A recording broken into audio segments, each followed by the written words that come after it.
The relentless drone of the old Ford tractor was the omnipresent soundtrack to Elias Thorne's days, a familiar, rhythmic hum that vibrated through the worn leather of the seat and settled deep into his bones.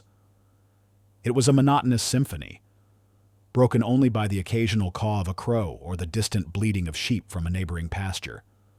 Fluorescent lights, harsh and unyielding, were an alien concept here in the sprawling Thorne family farm, replaced by the ever-shifting canvas of the sky, the pale, hopeful blush of dawn, the blinding brilliance of midday sun, and the deep, inky velvet of a star-strewn night. Every furrow he plowed, every seed he meticulously planted, every weed he painstakingly pulled, seemed a microcosm of a larger, relentless pursuit of harmony with the land, of a forgotten wisdom that whispered from the soil itself. Elias, however, often felt like an anachronism, a quiet observer adrift in a sea of clamoring voices advocating for bigger yields, faster growth, and chemical solutions. He was a farmer, yes, but not the kind his modern counterparts aspired to be. His methods were consistently, almost deliberately, old-fashioned, ancient crop rotations, complex composting recipes passed down through generations, and an almost intuitive understanding of the subtle rhythms of the earth. He longed to demonstrate the profound resilience of traditional agriculture, to prove that true abundance lay not in genetic manipulation, but in a respectful partnership with nature.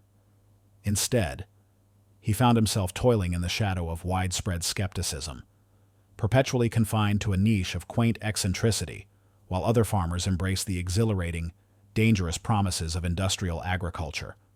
His isolation was a constant, low thrum beneath the surface of his placid demeanor.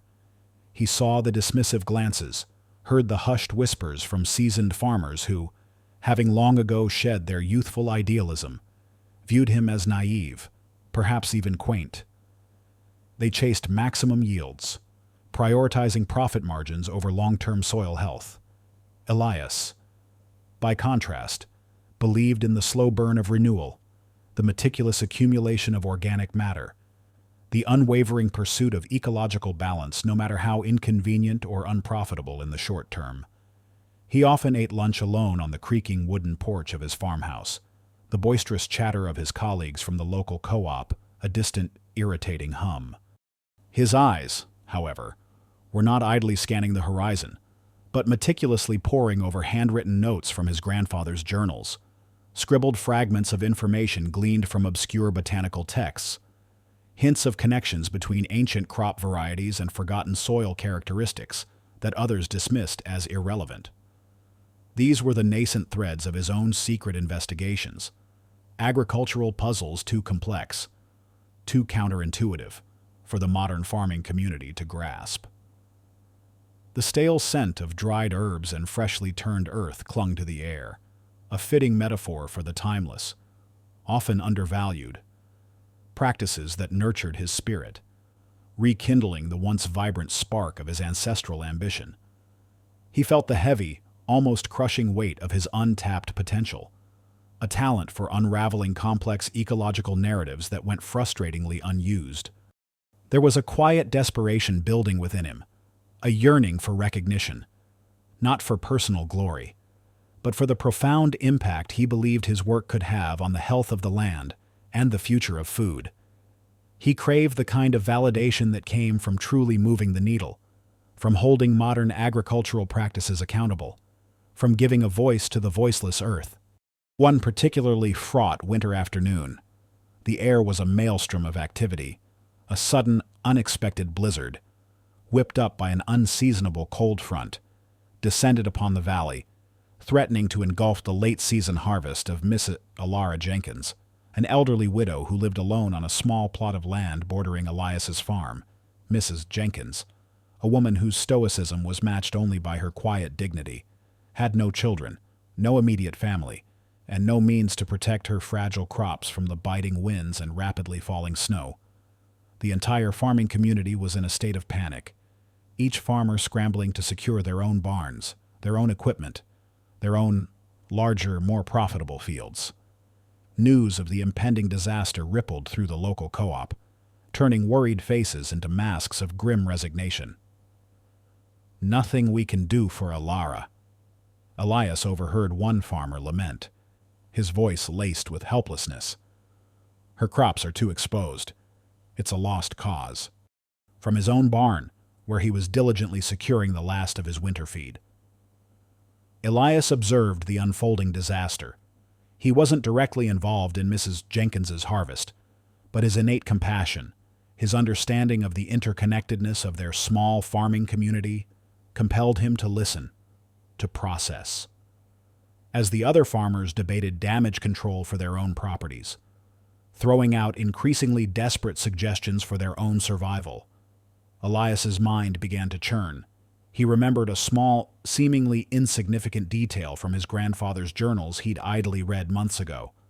A minor note about strategic windbreaks made from stacked hay bales, and the specific angle at which old tarpaulins could be draped to create miniature greenhouses, protecting vulnerable plants from sudden temperature drops.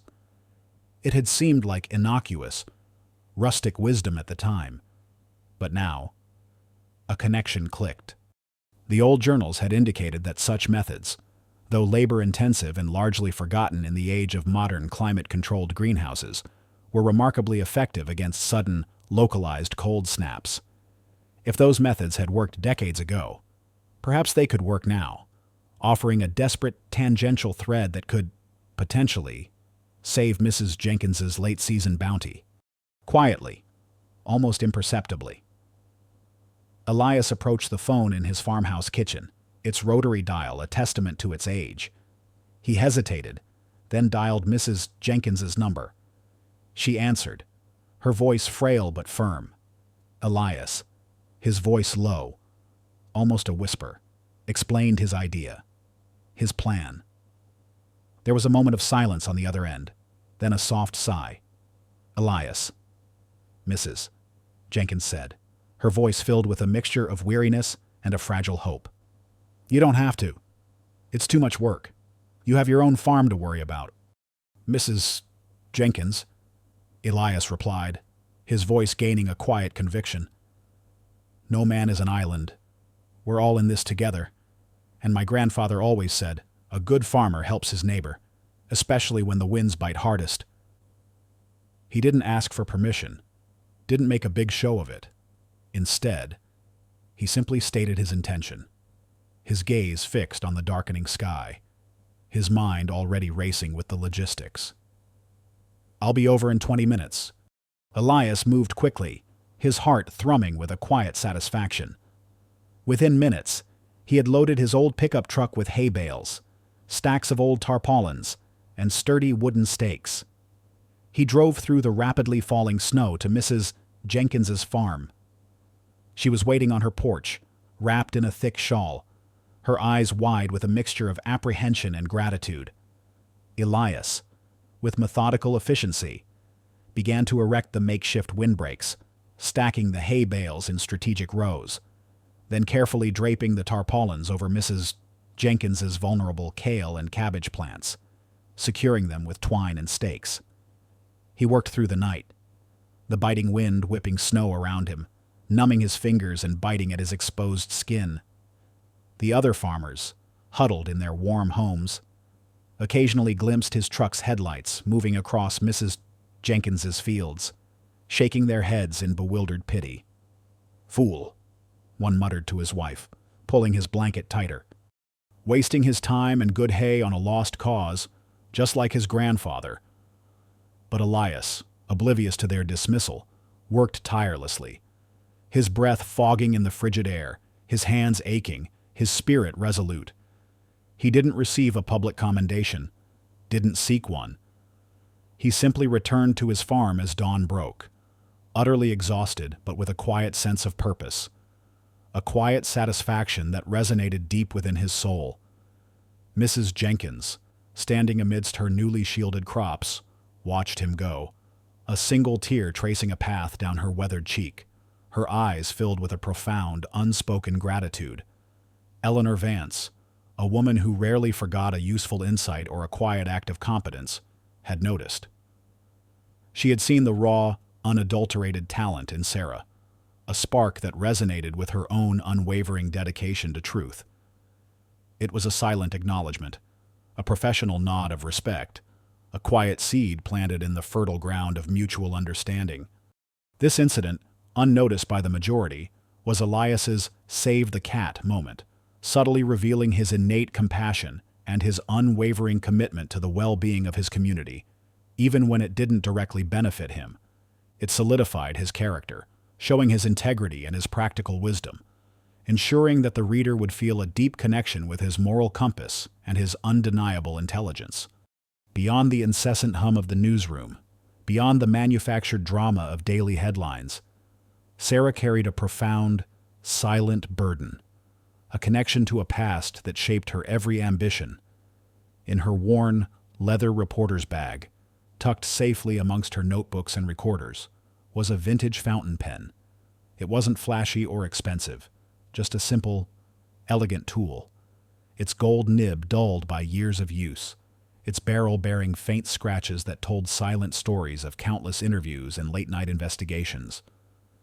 This pen had belonged to her father, David Chen, a legendary investigative journalist whose career had, tragically, been cut short by the very forces he sought to expose. He had been a relentless truth-seeker, fearless in his pursuit of justice, but his unwavering integrity had ultimately made him a target.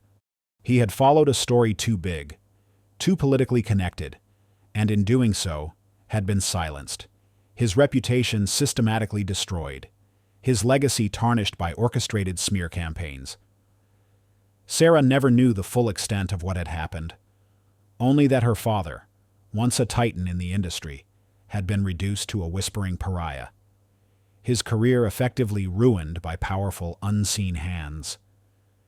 She often found herself idly tracing the intricate patterns etched into the pen's cap, her thumb rubbing against the smooth, cool metal as she pondered a particularly difficult story or wrestled with a moral dilemma. The pen wasn't just an object, it was a physical link to her father's unwavering spirit, a tangible reminder of the torch she now carried, a silent promise to finish what he had started. Beyond the relentless drone of the tractor and the predictable rhythm of the farming season, Elias carried a profound, silent burden, a connection to a past that shaped his every ambition. Tucked away in a worn, leather-bound journal, hidden amongst his grandfather's intricate diagrams of crop rotations and handwritten recipes for composting, was a fossilized golden seed. It wasn't shiny or striking, just a small, unassuming relic, its surface dulled by millennia of time, bearing faint, intricate patterns that told silent stories of ancient fields and forgotten harvests. This seed, roughly the size of a thumbnail, was the last known remnant of a legendary crop known as Solara, or sunstone grain, a species believed to be extinct for centuries, mentioned only in the most esoteric botanical texts, and whispered about in the Thorne family's oral history. Elias's grandfather had dedicated his life to searching for it, obsessed with the belief that this useless crop held the key to sustainable agriculture. He had, tragically, been ridiculed for his obsession, his reputation as a farmer tarnished by what many considered a pointless pursuit. Elias often found himself idly tracing the intricate patterns etched into the seed's surface, his thumb rubbing against the smooth, cool stone as he pondered a particularly difficult agricultural problem or wrestled with a moral dilemma about modern farming practices.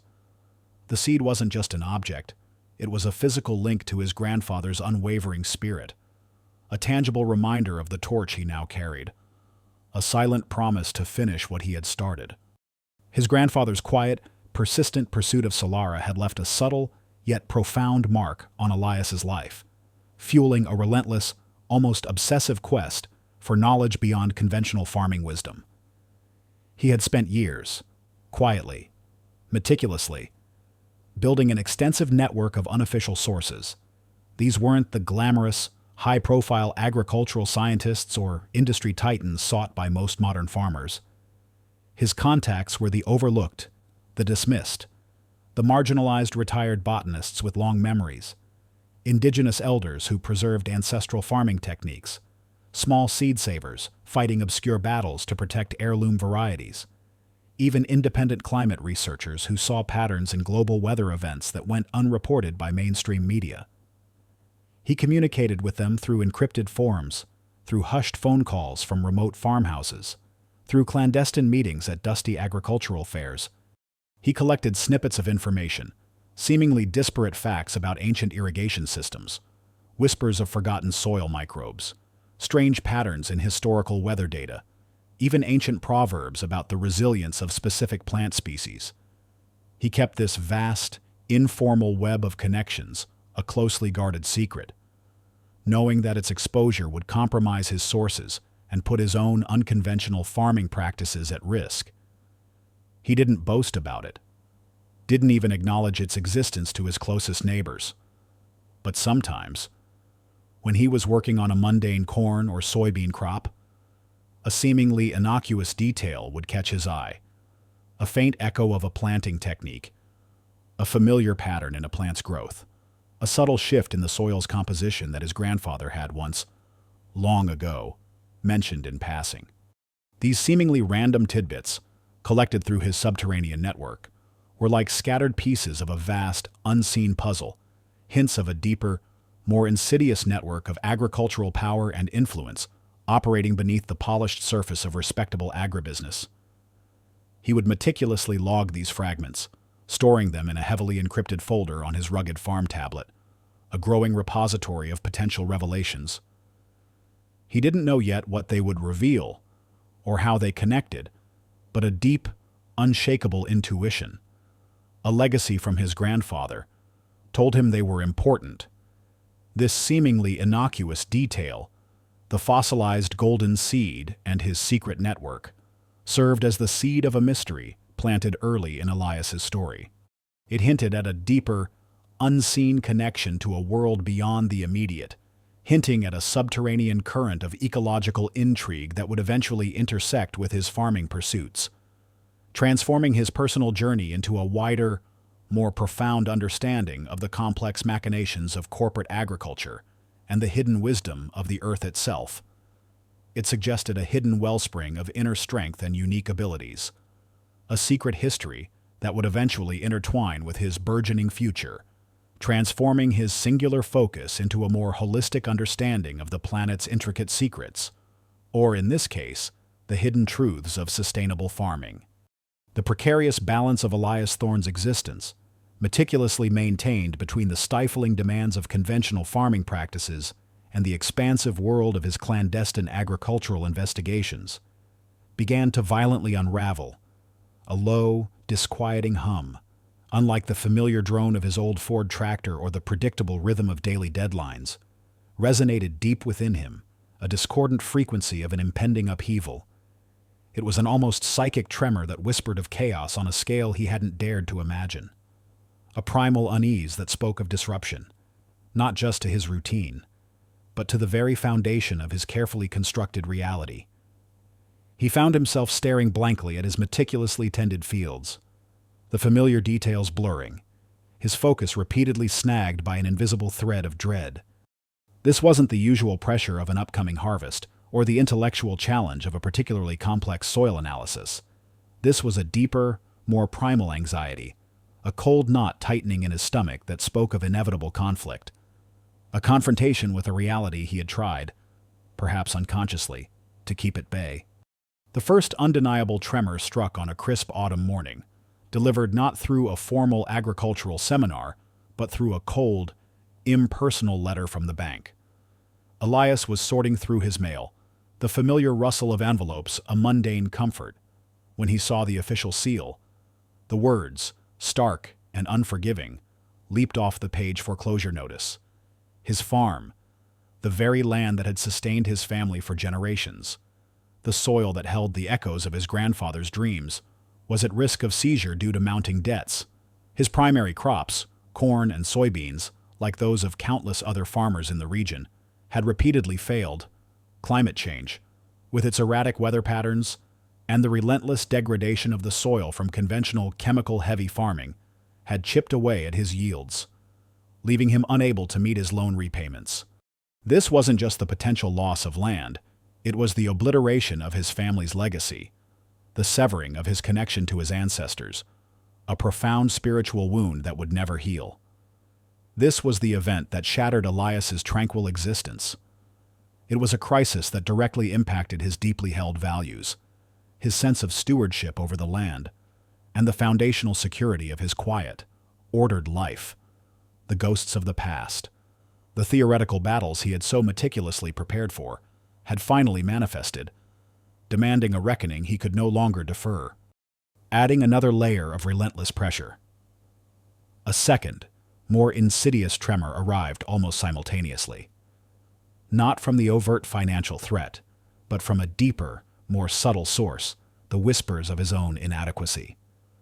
The quiet fear that his profound knowledge of ancient agricultural practices, while vast, might be utterly useless in the face of modern economic realities and the overwhelming power of agribusiness.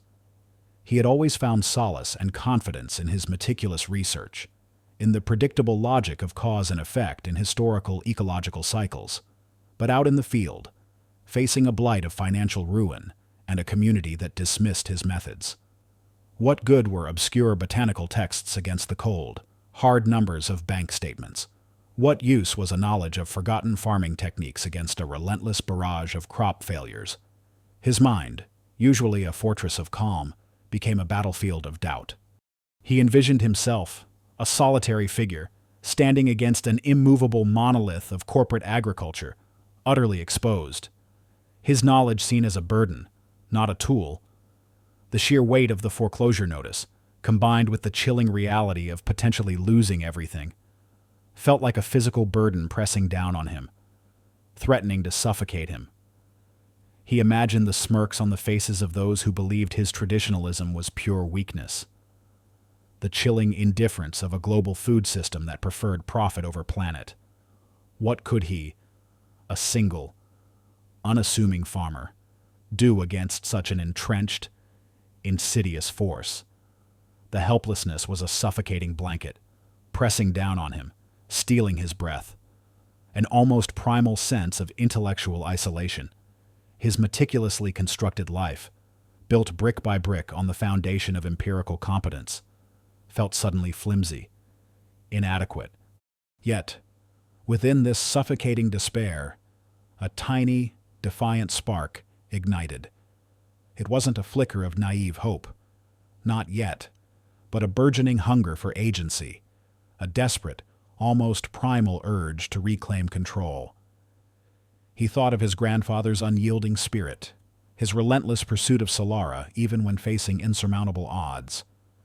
He remembered the quiet strength of his own unacknowledged insights during Mrs. Jenkins's harvest crisis, the seemingly trivial details of windbreaks and tarpaulins that had saved her crops from the blizzard.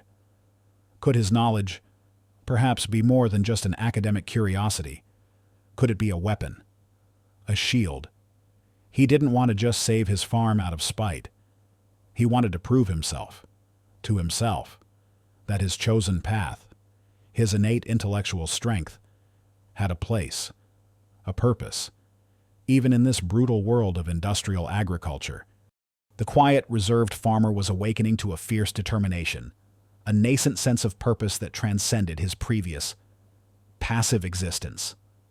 This was the moment his inner fire, long dormant beneath layers of intellectual detachment, began to truly burn, hotter and brighter than ever before. He would face this storm head-on. He would not just survive, he would prevail.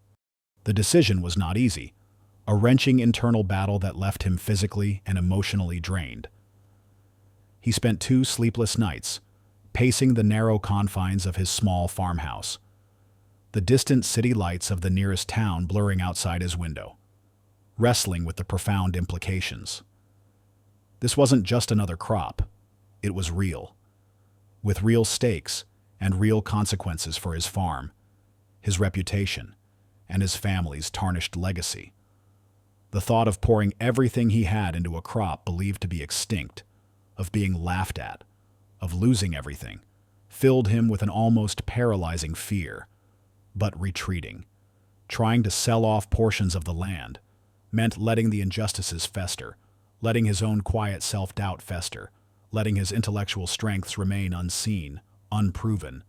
It meant living with the quiet shame of having turned away from the fight. It meant never truly knowing if his book smarts held a kernel of real-world utility in the cutthroat world of modern agriculture. He didn't want to be a coward. He didn't want to confirm the cynical dismissal of his neighbors, or, worse, his own lingering anxieties. On the third morning, as the first rays of dawn crept through his farmhouse window, painting the Spartan walls in a pale, ethereal light, Elias made his decision. The fear was still there, a cold knot in his stomach, but it was now overshadowed by a burning resolve.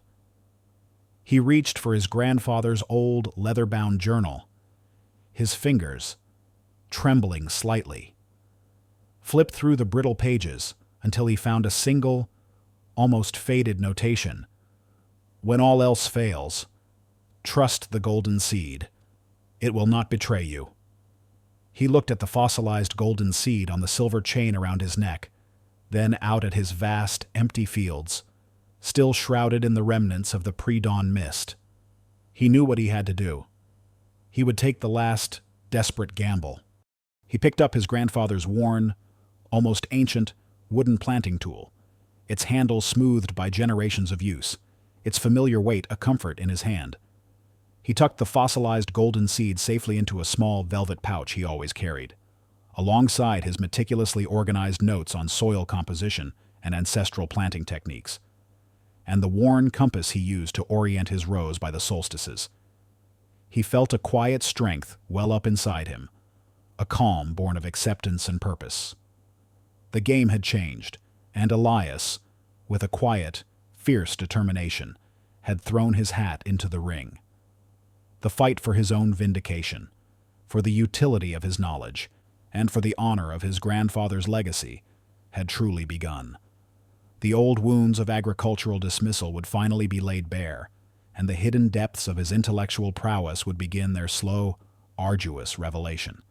He knew that the road ahead would be treacherous, fraught with danger and the relentless skepticism of those who refused to see beyond the surface. But for the first time in years, Elias felt a profound sense of purpose, a clarity that cut through the lingering haze of his intellectual isolation. He was ready. This assignment, undertaken with a quiet, unwavering conviction, was Elias's true point of no return. He could not unhear the cynical dismissal of his peers, nor could he unlearn the profound implications of the mission ahead. His life of meticulous, detached academic practice was over. He was no longer just a talented scholar. He was a warrior of nature, armed with the formidable power of knowledge, stepping onto a path far grander and more perilous than any he had ever dared to imagine. The spring sun, usually a welcome harbinger of growth and prosperity, felt to Elias Thorne like a harsh spotlight, illuminating every unconventional choice he made. While the other farmers in the valley prepared their vast fields for the ubiquitous rows of genetically modified corn and soybeans, Elias labored meticulously over a smaller, seemingly insignificant plot of his most barren land. He wasn't just planting, he was performing an ancient ritual, preparing the soil with the elaborate composting methods detailed in his grandfather's journals, enriching it with forgotten minerals and native microbes. His hands, calloused and strong, moved with a quiet reverence as he tilled the earth, creating intricate patterns of raised beds and narrow irrigation channels that mimicked the flow of ancient rivers. The scent of rich, dark earth mingled with the faint, sweet aroma of his homemade compost, a stark contrast to the acrid tang of synthetic fertilizers wafting from his neighbors' fields. The difference in his methods was so stark, so visible, that it became a silent, defiant testament to his unwavering belief. He wasn't trying to draw attention. He was simply following the dictates of the land, listening to the whispers that only he seemed to hear. As the weeks passed, a vibrant green emerged from Elias's carefully tended soil, a shocking splash of color against the uniform brown and pale green of the surrounding farmlands. It was his Solara crop, the sunstone grain, its broad, deep emerald leaves unfurling with an almost defiant vigor, unlike anything else growing in the valley. The plants grew steadily, their stalks thick and sturdy, their foliage a lush, almost iridescent green that absorbed the sunlight with an intensity that seemed to hum. Each day, Elias would walk among them, feeling a deep, quiet satisfaction, a nascent pride that vibrated in his chest. He would run his fingers over the developing seed heads, sensing the subtle changes, the growing strength within each kernel. He knew, with an almost religious certainty, that these were no ordinary plants. They were resilient, beautiful, and utterly unique. Suddenly, the familiar roar of an expensive, gleaming new pickup truck shattered the morning's tranquility. It was Jack Miller, the misguided antagonist, Type B, his truck kicking up a plume of dust as he pulled to a stop at the edge of Elias's field. Miller, impeccably dressed in a freshly starched plaid shirt and gleaming cowboy boots, was the undisputed king of modern agriculture in the valley.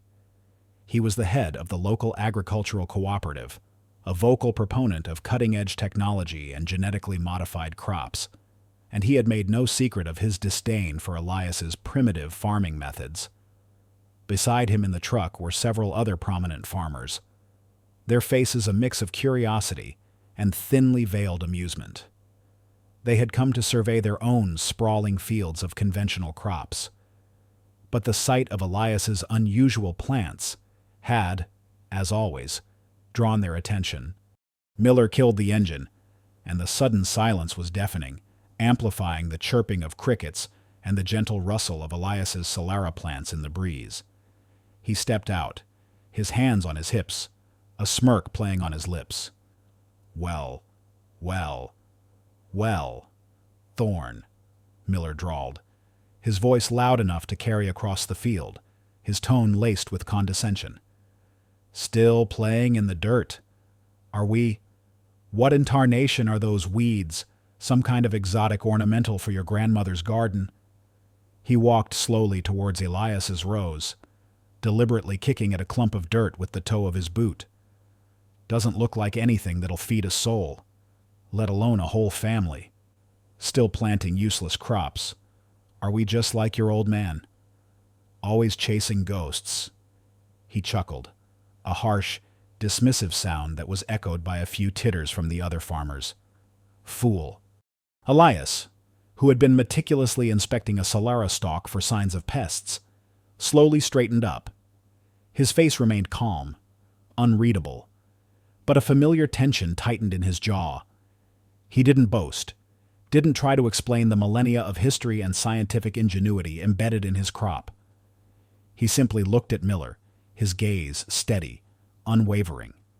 He knew that any direct confrontation, any attempt to explain the profound value of Solara, would only be met with more ridicule. These men valued only what they could see, what they could sell, what fit into their narrow definition of progress. His knowledge, honed by generations of observation and instinct, now faced the brutal cynicism of modern pragmatism.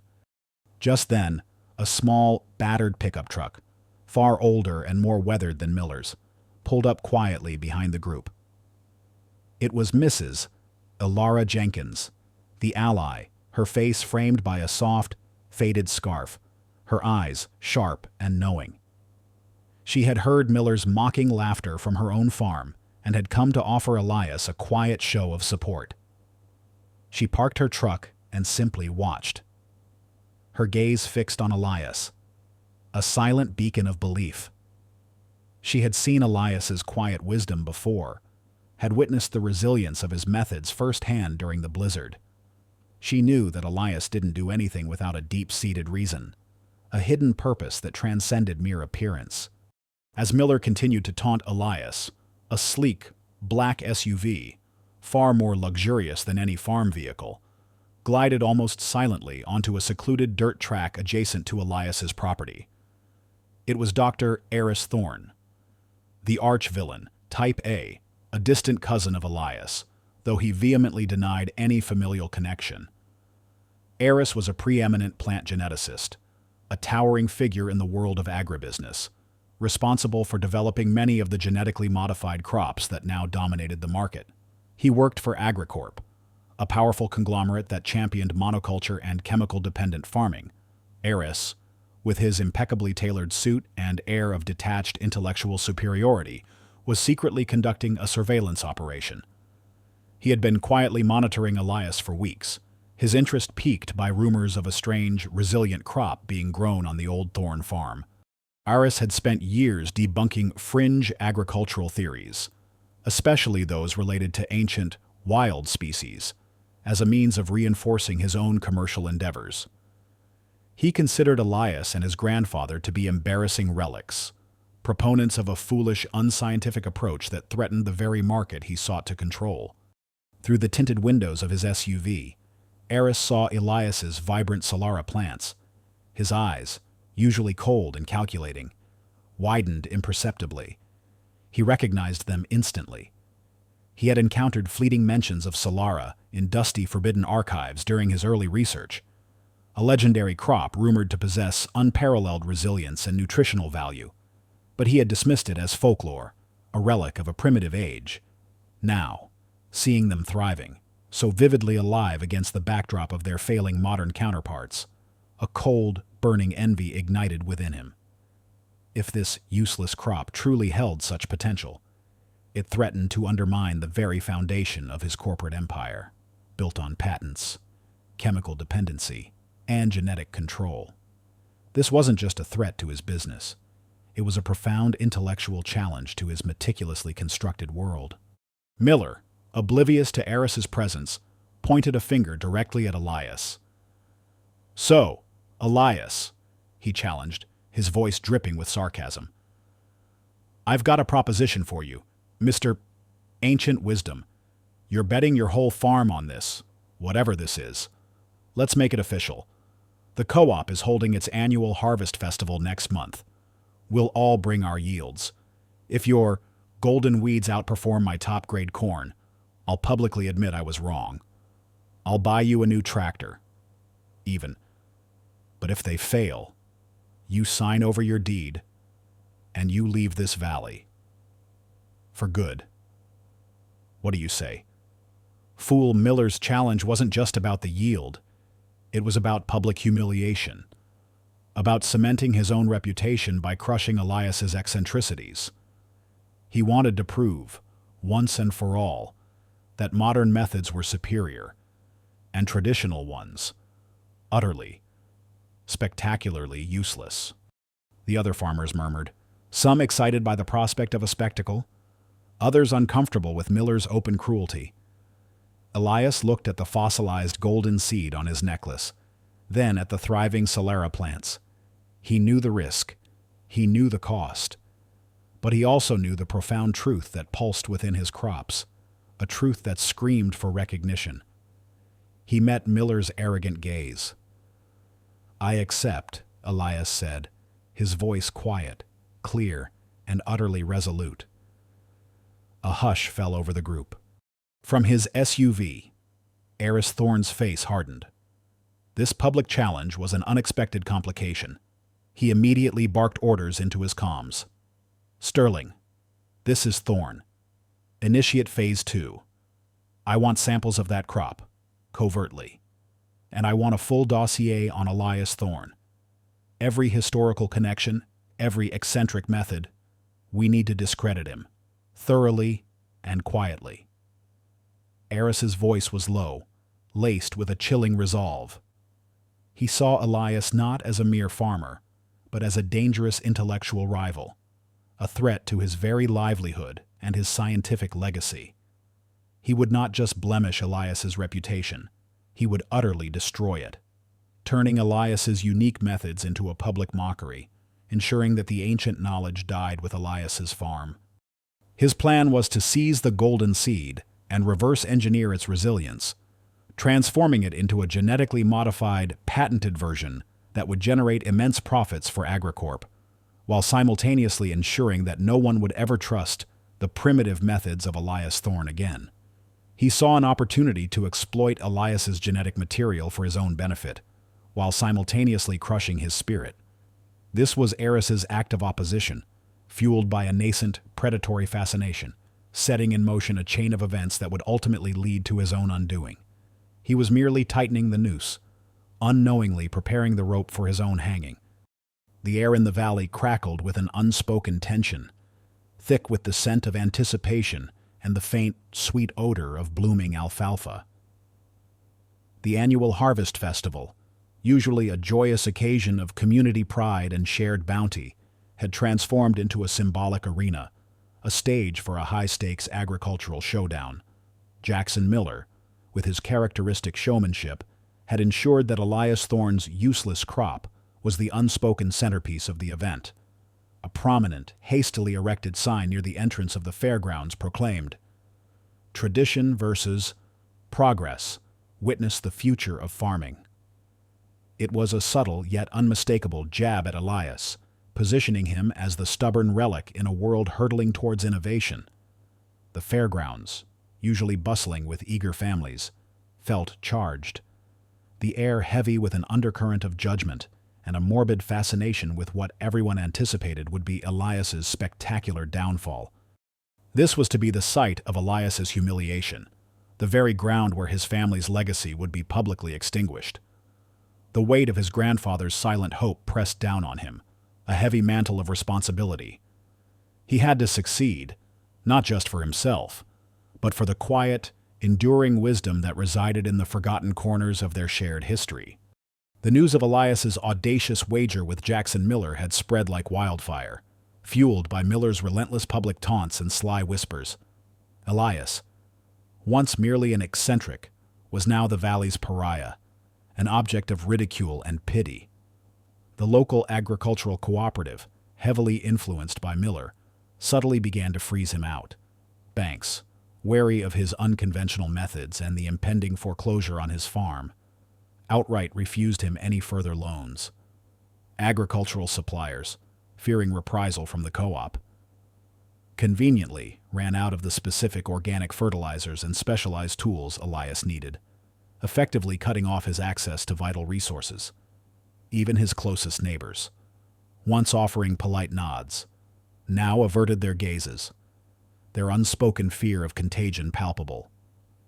They worried that his madness might somehow taint their own conventional success, that his defiance would bring the wrath of the establishment down upon the entire valley. Elias found himself utterly alone in this escalating battle, a solitary figure battling not just the elements, but the pervasive skepticism of an entire community and the insidious machinations of a powerful corporation.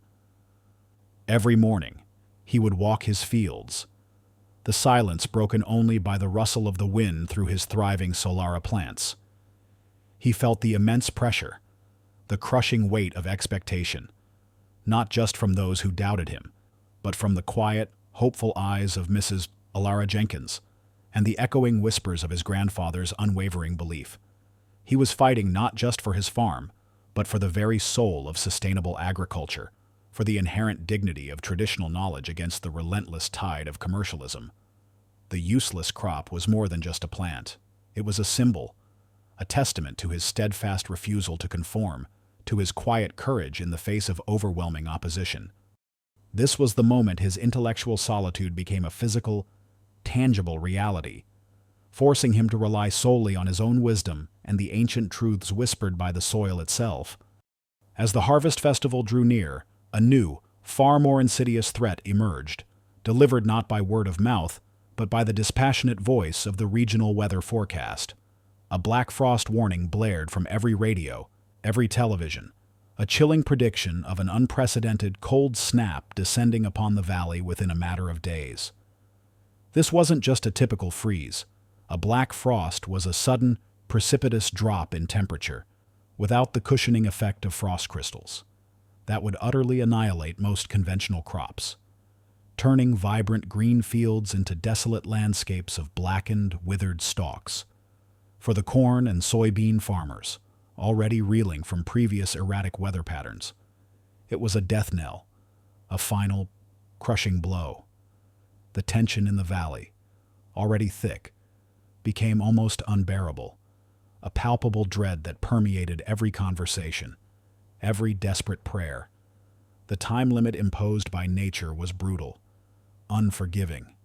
Simultaneously, Dr. Eris Thorn, the arch-villain, Type A, cloistered in his heavily guarded AgriCorp laboratory miles away, was accelerating his own insidious agenda. He had received the preliminary analysis of the Solara samples covertly extracted from Elias's field. The results were astounding, confirming his worst fears and igniting a ravenous desire for control. The Solara strain possessed an unprecedented genetic resilience, a natural resistance to environmental stressors that far surpassed any of his genetically modified creations. It was a gold mine, a biological blueprint for a new era of corporate agricultural dominance. If only he could isolate its unique properties and, crucially, patent them. He immediately began drafting a press release, a meticulously crafted piece of disinformation designed to utterly discredit Elias Thorn. It would reveal that Elias's golden crop was nothing more than a common invasive weed, a dangerous threat to the region's agricultural ecosystem, and that its unusual resilience was merely a fluke of localized conditions. He planned to deliver this damning exposé at the Harvest Festival, transforming the event into his own personal platform for scientific denigration, a calculated strike to annihilate Elias's reputation and clear the path for his own patented version of Solara, stripped of its natural resilience and made dependent on AgriCorp's proprietary fertilizers. The aim was to turn the valley's farmers against Elias, to make them fear his crop, to completely isolate him before he could prove the true value of his efforts. The clock was ticking, a relentless countdown to Elias's public humiliation and the total destruction of his dream. He had mere days, perhaps hours, to protect his crop from the black frost, and simultaneously, to dismantle Eris Thorn's carefully constructed lie.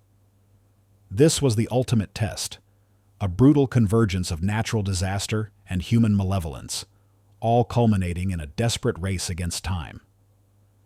Elias felt the icy grip of panic, but beneath it, a desperate, burning resolve began to solidify. He thought of his grandfather's stubborn refusal to give up, of the silent wisdom encoded in every gene of the Solara plant. He would not, could not, surrender. The days leading up to the Black Frost were a blur of frantic activity for Elias. While other farmers scrambled to harvest what little they could, their faces etched with despair, Elias was engaged in a desperate, almost solitary vigil over his Solara plants. He revisited his grandfather's journals, poring over every cryptic entry, every faded sketch related to cold weather protection. He remembered a particular notation about thermal blankets, made from deep mulched straw and layers of dark, heat-absorbing river stones, and a technique for smoke banking, lighting small, controlled fires at the edges of the fields to create a warm, insulating blanket of smoke that would trap ground heat. These were ancient methods, labor-intensive and largely abandoned in the age of modern greenhouse technology, but they were all Elias had. He spent his nights gathering straw, hauling river stones from the nearby creek, and meticulously arranging them around the base of each Solara plant, creating individual thermal cocoons. He worked under the cover of darkness, his movements furtive, almost ghost-like, knowing that any public display of his methods would only invite more ridicule from Miller and further scrutiny from Eris Thorn's unseen operatives. He started small, controlled fires at strategic points around the perimeter of his Solara field, maintaining them throughout the night, the acrid scent of wood smoke mingling with the damp earth, creating a low-lying fog that clung to the precious plants. His hands grew raw, his muscles screamed in protest, and exhaustion gnawed at him. But he pushed through, fueled by a primal determination, a fierce love for his land and a stubborn belief in its hidden potential. He was fighting alone, a single farmer against the combined forces of nature, human skepticism, and corporate greed. The chilling silence of the nights, broken only by the crackle of his small fires and the occasional hoot of an owl, amplified his solitude, sharpening his resolve. Meanwhile, Dr. Eris Thorn was meticulously preparing for his public address at the Harvest Festival. His office, typically sterile and orderly, was a whirlwind of activity. PowerPoints were being designed, graphs generated, and a carefully crafted narrative was being polished to perfection. He had scheduled his presentation for the festival's main stage, immediately following Jackson Miller's opening remarks, ensuring maximum attendance and maximum impact. His speech, titled "The Folly of the Primitive," a scientific analysis of agricultural anachronisms, was a thinly veiled attack on Elias and his methods. It contained fabricated data, doctored images, and misleading scientific jargon, all designed to paint Elias's Solara crop as a dangerous, invasive weed, a threat to the region's carefully cultivated monocultures. He planned to present his findings with an air of detached academic authority, cloaking his malicious intent in the guise of scientific rigor.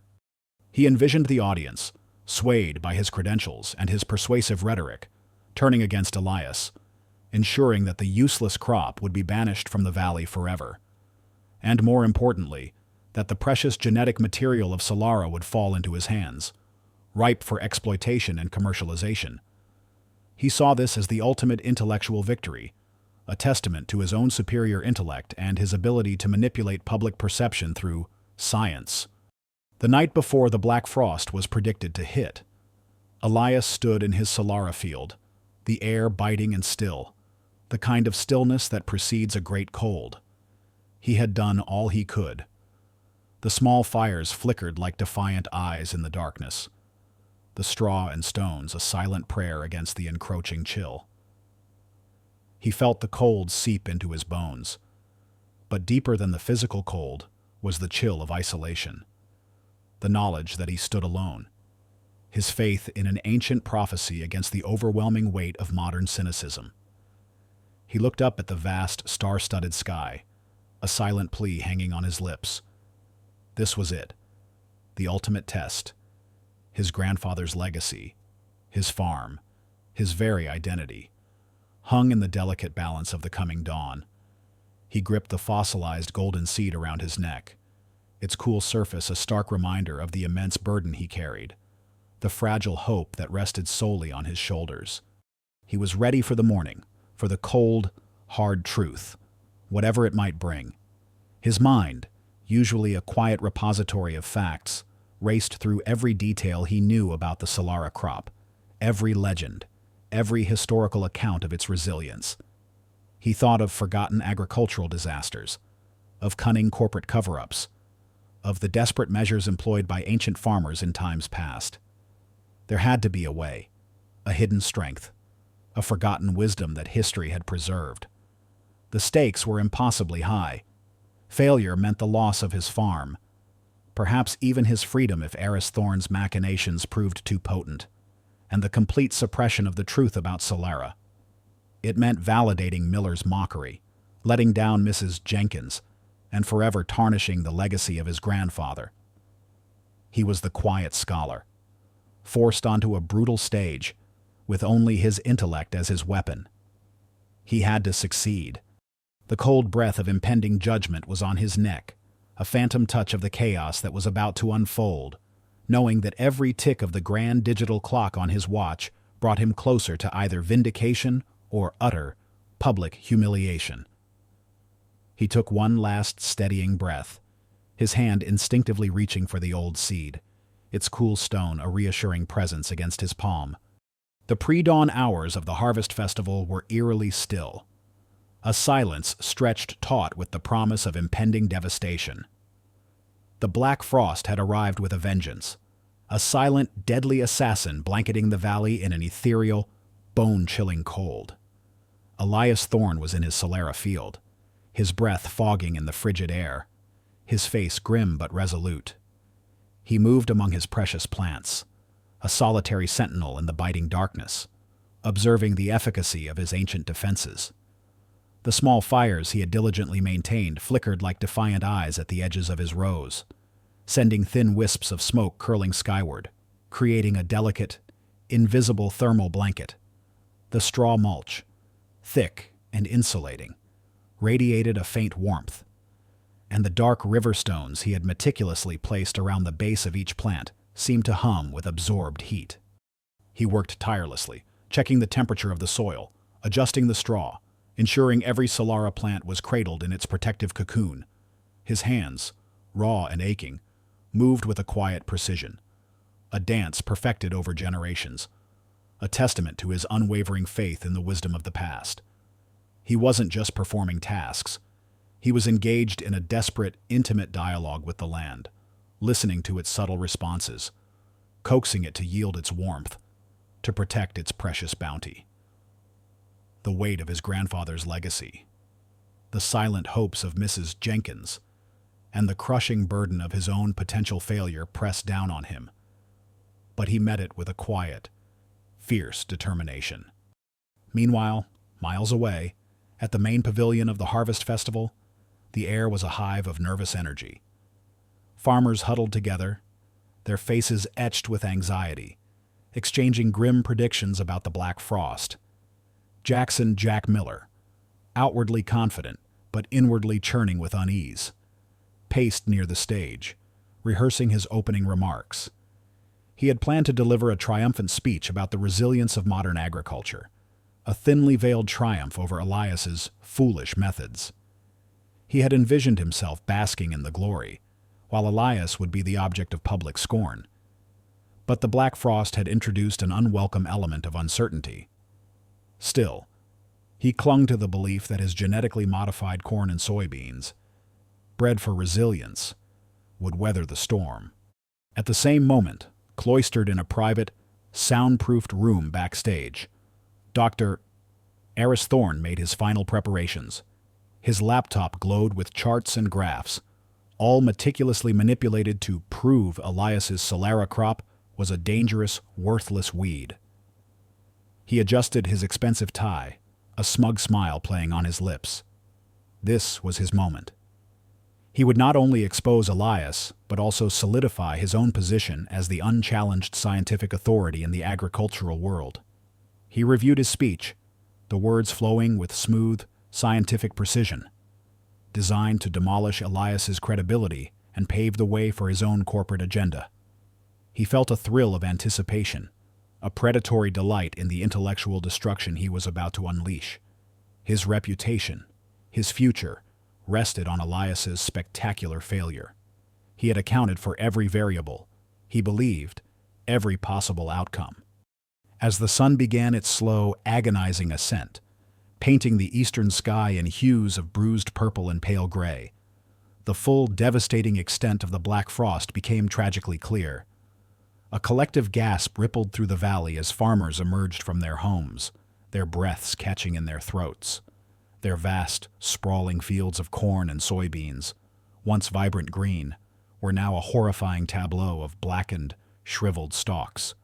The crops had been utterly annihilated, turned to brittle, lifeless husks by the merciless cold. Despair, thick and suffocating, settled over the valley. Farmers stood in stunned silence, their faces reflecting the devastation of their livelihoods, their dreams shattered, their entire season's work wiped out in a single, brutal night. Jack Miller, standing at the edge of his sprawling, ruined cornfield, dropped to his knees, a guttural cry of anguish torn from his throat. His face, moments ago filled with arrogant anticipation, was now a mask of utter devastation. All hope seemed to vanish, replaced by a profound, echoing emptiness. For a moment, all eyes turned towards Elias Thorne's farm, visible in the distance, a small, unassuming patch of land amidst the widespread ruin. The collective thought was almost audible. Surely, Elias's strange crop, his golden weeds, must have suffered the same fate. If not worse, his folly would now be spectacularly, undeniably revealed. The Nin-Tho moment, breathless moment. But then, as the sun climbed higher, breaking free from the horizon and bathing the valley in its golden light, a remarkable, almost miraculous sight unfolded. The light shimmered over Elias's field, piercing through the lingering tendrils of smoke and melting the thin, ethereal layer of ice that had encased his plants. And there they were, the Solara plants, not withered, not blackened, not even slightly damaged. Instead, they stood tall and proud, their broad, deep emerald leaves glistening with morning dew, their sturdy stalks robust and vibrant, radiating an almost defiant vitality. They were not just alive, they seemed to have thrived, drawing strength from the very conditions that had destroyed everything else. A profound, almost mystical aura surrounded them, a silent testament to their ancient resilience. A stunned silence fell over the gathered farmers, the previous sounds of weeping and despair replaced by a collective, disbelieving gasp. Jackson Miller, still on his knees in his ruined field, slowly, agonizingly, lifted his head. His eyes, swollen with tears of defeat, widened in utter shock as he saw Elias's field. His face, previously contorted in anguish, transformed into a complex tapestry of emotions, shock, then a profound, almost childlike bewilderment, followed by a dawning, terrible realization, and finally, a surge of awe and unadulterated admiration. He stumbled to his feet, running, stumbling, towards Elias's farm, desperate to see, to touch, to believe. At the Harvest Festival Pavilion, Dr. Eris Thorne was just beginning his meticulously rehearsed speech, his voice dripping with condescension as he projected a slide of what he claimed were withered Solera samples, actually doctored images of common weeds. And as you can see, ladies and gentlemen, Eris purred, a smug smile on his face. These so-called ancient crops are utterly useless, a dangerous folly, a waste of valuable resources. They are nothing more than... But his words died in his throat. A buzz had started to ripple through the audience, a murmuring that quickly swelled into excited shouts. Cell phones were flashing, pictures being shared at lightning speed. Suddenly, a colossal image projected onto the main screen behind Eris, replacing his fraudulent data. It was a live feed from a drone camera, flying low over Elias Thorne's farm, capturing the breathtaking sight of the vibrant, thriving Solera field, bathed in the golden morning light, a stark, undeniable oasis amidst a valley of black devastation. The contrast was horrifying. The truth, stark and undeniable, was laid bare for all to see. Eris Thorne, caught in the act, spun around, his eyes widening in horror as he saw the live feed. His face, moments ago brimming with arrogant triumph, contorted into a ghastly mask of disbelief, then fury, and finally, a chilling, complete defeat. His carefully constructed lie had crumbled in an instant, exposed by the undeniable truth, witnessed by thousands. The audience, initially captivated by Eris's polished rhetoric, now erupted. Cheers mingled with gasps of astonishment. Disbelief turned into a roar of vindication for Elias. Elias, walking slowly through his miraculously preserved field, felt a wave of profound relief wash over him. The air, once heavy with dread, now shimmered with an almost palpable sense of awe. He saw Jack Miller running towards him, not with contempt, but with a raw, desperate need to understand. His face streaked with tears, a powerful testament to his shattered pride and burgeoning respect. The other farmers, their faces mirroring Miller's mixture of shock and dawning admiration, followed closely behind.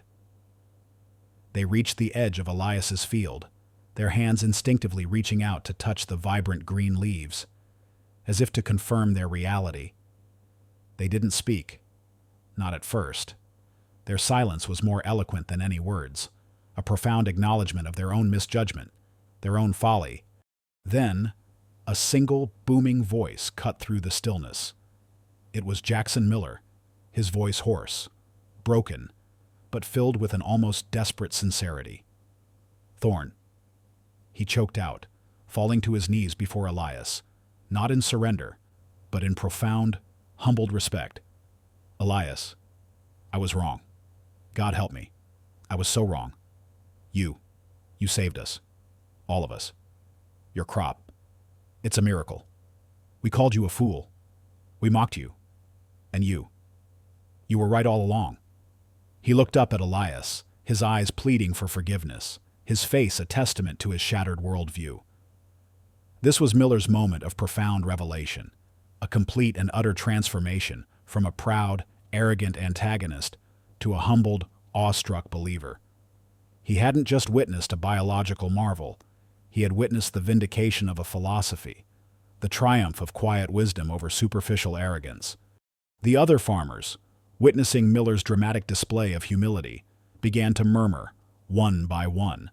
They approached Elias, their faces etched with a mixture of shame and desperate hope.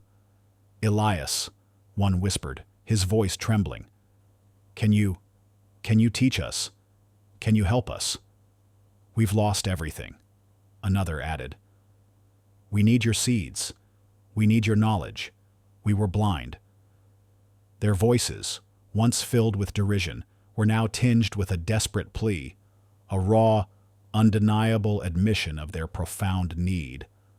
The tide had turned. The entire community, humbled by their own near destruction, now looked to Elias, not as an eccentric, but as their reluctant savior, the unexpected beacon in their darkest hour. Elias looked at them, his eyes filled with a quiet compassion. He had not sought this moment, this profound public vindication, but he accepted its weight, its solemn responsibility. He reached out, his hand resting gently on Miller's shoulder, a gesture of quiet forgiveness, of shared humanity. "We'll work together," Elias said, his voice soft but firm, carrying a resonant authority that commanded attention. "All of us. The land. It always tells you its secrets. If you're willing to listen. And the past. It holds the answers. If you're brave enough to seek them." His words, simple yet profound, resonated with a deep, timeless truth. Elias had not just survived. He had soared, transforming a desperate struggle into a stunning strategic victory. He had listened to the whispers of the earth, and the old ways had spoken, loud and clear. The cheers of the arriving news crews, their cameras flashing, mingled with the clamor of the farmers. It was all a cacophony of sound. But beneath it, Elias heard the quiet, resounding echo of his grandfather's words, validating a lifetime of dedication to uncovering hidden truths, to the hidden histories of sustainable agriculture itself. His unconventional methods were validated, and the world now knew it. His truth had been unveiled, and with it, the potential to change the very understanding of farming, food security, and the enduring power of knowledge that respected the earth. The seismic shockwaves from the Black Frost and Elias Thorne's improbable triumph reverberated far beyond the valley's fertile fields. News of the miracle crop and the utter devastation of conventional farms dominated national headlines, igniting a fervent debate about the future of agriculture. The narrative, initially focused on a local disaster, quickly morphed into a captivating saga of traditional wisdom, triumphing over industrial arrogance, with Elias, the unassuming fool, at its very core. For those whose lives had intersected with the dramatic events in the valley, the ensuing weeks brought a turbulent mix of consequences, reckoning, and unexpected opportunities. For Dr. Eris Thorne, the arch-villain, Type A, the fall was swift and absolute. His public humiliation at the Harvest Festival, captured live by bewildered local news crews and beamed across the nation, was a catastrophic blow to his meticulously crafted reputation. Stripped of his authority, his scientific arrogance utterly shattered, he became a pariah overnight. The internal investigation launched by AgriCorp was swift and brutal. His fraudulent research, the doctored images, and the meticulously manipulated data designed to discredit Elias were quickly exposed by a whistleblower within his own team, a young, idealistic scientist who had been appalled by Eris's ethical breaches. His vast network of secret research, previously his greatest asset, became the blueprint for his undoing, dissected by corporate lawyers and presented as undeniable proof of his egregious misconduct. He was summarily fired from AgriCorp, his lucrative contracts terminated, his numerous patents challenged, and his scientific accolades stripped. His name, once synonymous with agricultural innovation, became a byword for corporate greed and scientific fraud. Formal charges soon followed. The government, spurred by public outcry and mounting evidence, launched a criminal investigation into Aris's activities, uncovering a complex web of market manipulation, intellectual property theft, and environmental negligence. He was accused of deliberately suppressing information about the dangers of certain genetically modified organisms, GMOs, and of attempting to monopolize key agricultural sectors through unethical means. His trial was a media circus, a stark exposé of the dark underbelly of the modern food industry, found guilty on multiple counts. Aris Thorne was sentenced to a lengthy prison term, a solitary figure consumed by the bitter irony of his own defeat, trapped within the sterile confines of a correctional facility, forever cut off from the land he had sought to control and exploit. His reign of scientific terror, built on a perverse reverence for unchecked technological advancement, had ended, paradoxically, by the very natural resilience he had dismissed. He had lost everything, his meticulously crafted empire crumbling into dust, a stark monument to his hubris and moral bankruptcy. For Jackson Jack Miller, the misguided antagonist, Type B, the journey back to redemption was slow and agonizing, both personally and professionally. The sight of his own ruined fields, contrasted starkly with Elias's thriving Solara, had been a physical blow, a visceral representation of his profound misjudgment. His public apology to Elias, delivered with raw, unvarnished honesty, had been a crucial first step, but it was merely the beginning of a long, arduous process of atonement. His standing in the local agricultural cooperative, once unassailable, had plummeted. Many farmers, though grateful for Elias's salvation, still harbored resentment towards Miller for his relentless mockery and his promotion of the very methods that had led to their ruin. His pride, once his defining characteristic, had been utterly shattered, leaving him vulnerable and, for the first time in his life, truly humble. In the weeks that followed, Miller, instead of retreating into isolation, began a quiet campaign of personal and professional reform. He publicly resigned from his leadership position at the co-op, advocating for new, more democratically elected leadership that would prioritize sustainable practices. He spent countless hours at Elias's farm, not as a superior, but as a student, learning about soil regeneration, biodiversity, and the intricate wisdom of the Solara crop. He worked side by side with Elias, his hands, once accustomed to the levers of heavy machinery, now carefully tending the delicate plants, understanding their needs with a newfound reverence. He became Elias's most vocal and unexpected advocate, sharing his story of transformation with anyone who would listen, urging other farmers to adopt Elias's methods. He spearheaded the effort to form a new, community-based agricultural trust, designed to pool resources and support local farmers in transitioning to sustainable practices, often citing Elias's teachings as their guiding principle. Miller's transformation, though painful, was profound. He emerged from the shadow of his arrogance a changed man, no longer dismissive of traditional knowledge, but eager to learn, to understand the value of different strengths.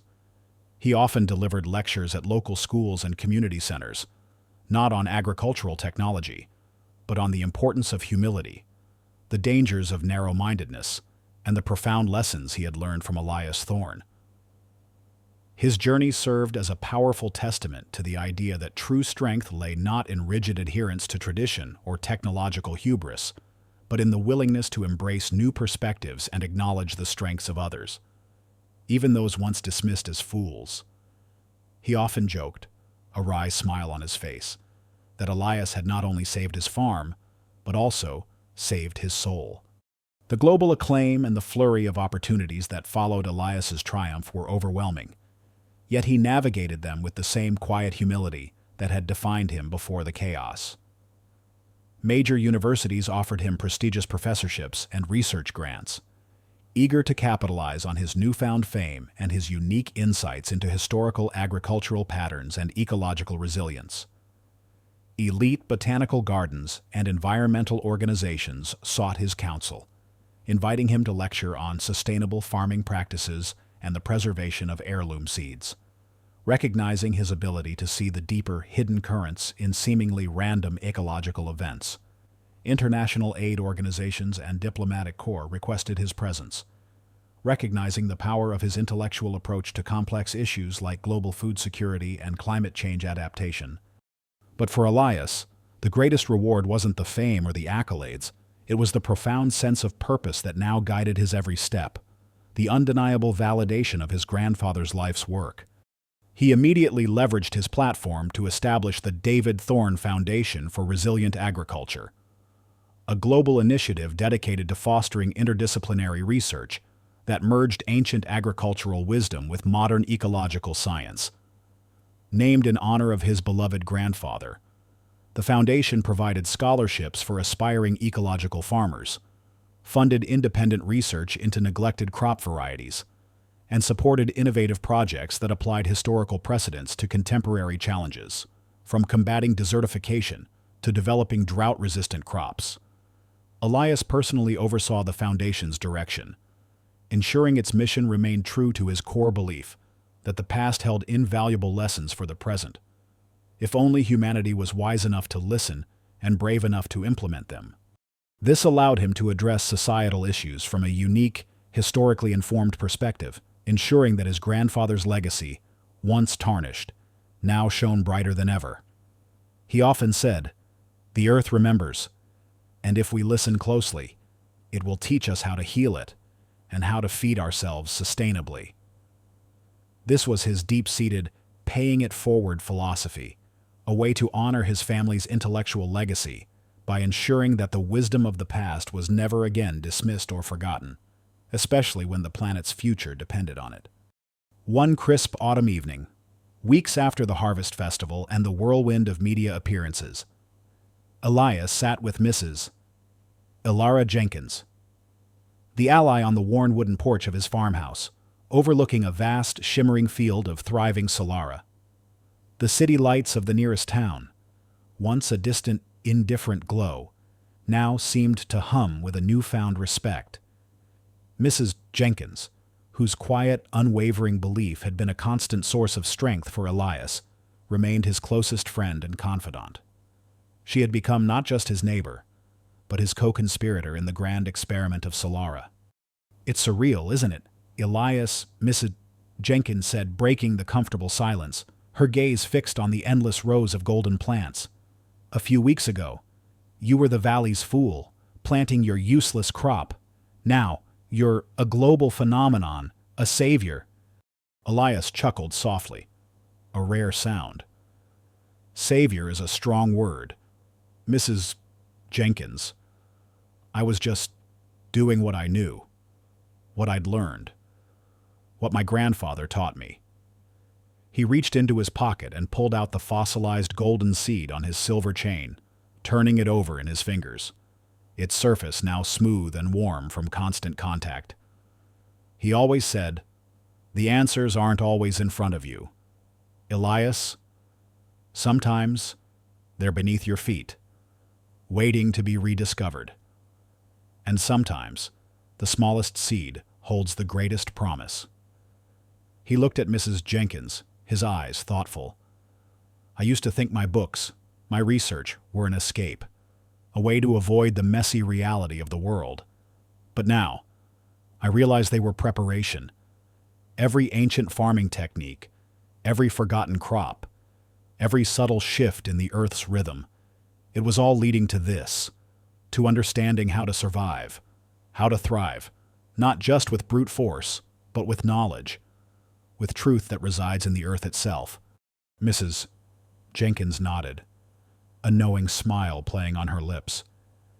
"You weren't escaping, Elias. You were training. You were learning to listen to the whispers of the earth, and it saved our lives.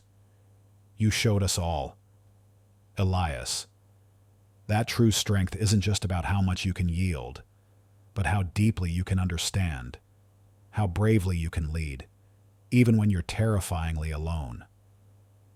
She paused, then continued, her voice filled with quiet conviction. Your grandfather would be incredibly proud. The valley. I am incredibly proud of you. Elias looked out at the field, the vast expanse of Solara reflecting the fading light, shimmering like a golden ocean under the twilight sky. A profound sense of peace settled over him, a quiet calm he hadn't known since before the chaos. He had found his place, not by abandoning his intellect, but by embracing it, by merging the scholarly with the practical, the past with the present. The battle for his own vindication had been won, but the lifelong quest for deeper understanding, for applying ancient wisdom to modern challenges, had only just begun. And he, Elias Thorne, now truly the architect of a new era of sustainable agriculture, was ready to lead the charge. His knowledge, a beacon in the perpetual fight for a healthier planet and a more resilient future. 5 years later, the Thorne family farm, once a quiet, unassuming plot of land struggling against the tides of modern agriculture, buzzed with a vibrant, hopeful energy.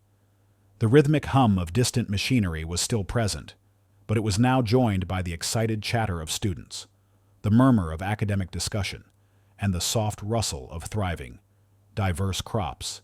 The air, once heavy with the acrid scent of chemical fertilizers from neighboring farms, now carried the rich, earthy aroma of healthy soil and the sweet fragrance of blooming Solara. This transformation was undeniably the work of Elias Thorne, now Dr. Elias Thorne, a globally recognized pioneer in sustainable agriculture and the unassuming face of a quiet revolution. His rise had been steady and profound, driven not by a hunger for fame, but by an unshakable dedication to ecological wisdom and a deep, almost spiritual connection to the land. His once simple farmhouse, now expanded to include classrooms and research labs, still held his grandfather's vintage fountain pen on his desk, a polished sentinel watching over a legacy beautifully fulfilled. Elias had become an unlikely icon, a beacon of ecological integrity in an era grappling with climate change and global food insecurity. Under his guidance, the Thorne Farm had blossomed into the Thorne Institute for Resilient Agriculture, a world-renowned research and education center. Its fields, once monocultures, now showcased a breathtaking array of diverse, resilient crops, with Solara at its heart. His team, a passionate group of agronomists, botanists, and environmental scientists from across the globe, revered him not just for his extraordinary intellect, but for his quiet humility and his unwavering moral compass. He had transformed his family farm into a vibrant hub of ecological exploration, where every seed was meticulously studied, every soil sample rigorously analyzed, and every farming technique designed to work in harmony with nature. He still spent countless hours in the fields, not just supervising, but working with his hands, feeling the earth, sensing its rhythms, ensuring that the ancient wisdom gleaned from his grandfather's journals was meticulously integrated with cutting-edge scientific innovation. He was no longer just a farmer. He was shaping the very discourse of global food systems, ensuring that the lessons of the past were not forgotten, but actively applied to forge a more resilient and equitable future for the planet. His personal life, once a solitary existence defined by quiet study and arduous labor, had blossomed in unexpected ways. Mrs. Alara Jenkins, his steadfast ally, continued to be his closest friend and confidant, her wisdom a comforting presence in his increasingly public life. They often shared quiet evenings on the farmhouse porch, discussing not just the intricacies of a new research project, but the deeper philosophical implications of their work.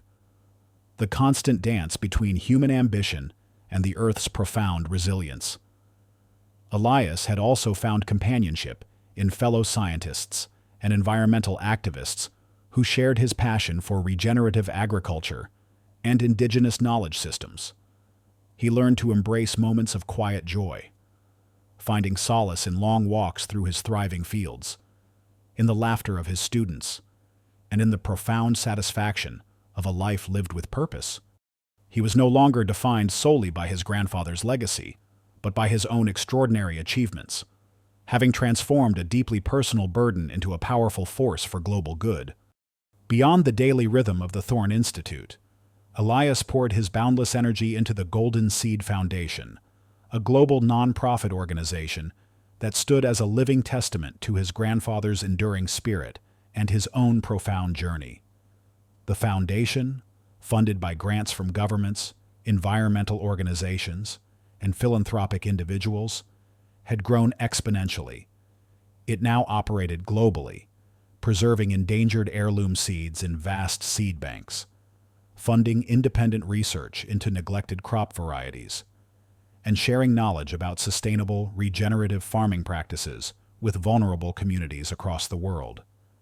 Elias personally traveled to remote villages, to arid regions ravaged by drought, and to communities struggling with food insecurity, inspiring young farmers with his story and sharing the profound lessons he had learned about the power of biodiversity and the enduring resilience of indigenous agricultural practices. He taught workshops on ecological systems thinking, on the subtle art of listening to the earth, understanding the seemingly insignificant details in soil composition or plant behavior that could unlock a major breakthrough in climate adaptation. He instilled in these young minds that knowledge was not just power, but a profound responsibility, a sacred trust to uphold the delicate balance of nature. His work with the foundation wasn't just paying it forward. It was a living, breathing extension of his grandfather's unfulfilled dreams, a guarantee that no valuable seed, no ancient wisdom, would ever again be dismissed as useless or forgotten in the relentless march of modern progress.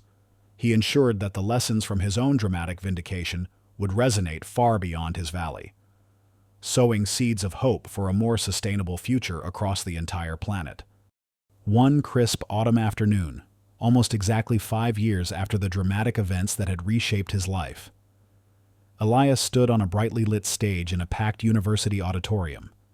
The air crackled with anticipation as hundreds of agriculture students, their faces alight with a mixture of awe and aspiration, hung on his every word. In his hand, he held not a microphone, but his grandfather's venerable fountain pen, its polished gold nib gleaming under the spotlights. On the massive screen behind him, a striking black and white portrait of David Thorne gazed out at the audience, his eyes wise, discerning, and filled with a quiet intensity that mirrored his grandson's own. 5 years ago, Elias began, his voice calm and resonant, I was called a fool. I was mocked by those who believed that progress meant abandoning the past, that efficiency meant sacrificing diversity. I was told that the only crops that mattered were the ones that fit neatly into an industrial mold, that the only knowledge worth having was the one that came from a lab, not from centuries of observation.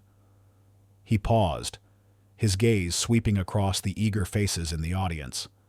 But sometimes, he continued, his voice imbued with a quiet, profound conviction, it's the useless crop, the forgotten wisdom, the quiet whispers from the earth itself, that holds the greatest power. It's the seemingly insignificant details, the ancient resilience, the knowledge passed down through generations, that has the power to dismantle arrogance, to feed millions, and to heal a struggling planet. He lifted the pen, its simple elegance a stark contrast to the powerful words he spoke. This pen belonged to my grandfather.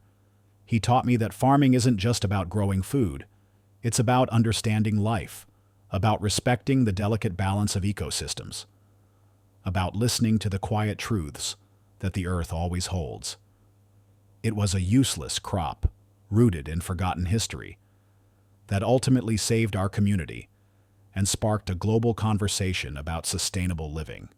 It was the quiet truth that reverberated louder than any mockery, any dismissive laughter. A hushed silence fell over the auditorium, a profound stillness as the weight of his words settled upon them. He looked at the portrait of his grandfather, a faint, almost imperceptible smile touching his lips. Then, he looked back at the eager, hopeful faces of the next generation of agricultural leaders. Never underestimate the power of what is deemed useless, Elias concluded, his voice ringing with clarity and purpose. Never forget that the greatest innovations often lie in the oldest traditions. And never, ever stop listening to the whispers of the earth. Because sometimes, those whispers are the loudest calls for change, for healing, and for a more resilient future for us all. The final image, indelible in the minds of his audience, was not just of Elias Thorne, the celebrated agriculturalist, but of his grandfather, his wisdom echoing through him, a timeless truth resonating across generations, a powerful testament to the enduring might of knowledge and the quiet courage to cultivate it. If this story stirred your heart, if it reminds you that courage can alter destinies and that light always finds a path even in the deepest darkness, please leave a comment. Share this story with those who need inspiration. Like, subscribe, and hit the bell to never miss our upcoming stories.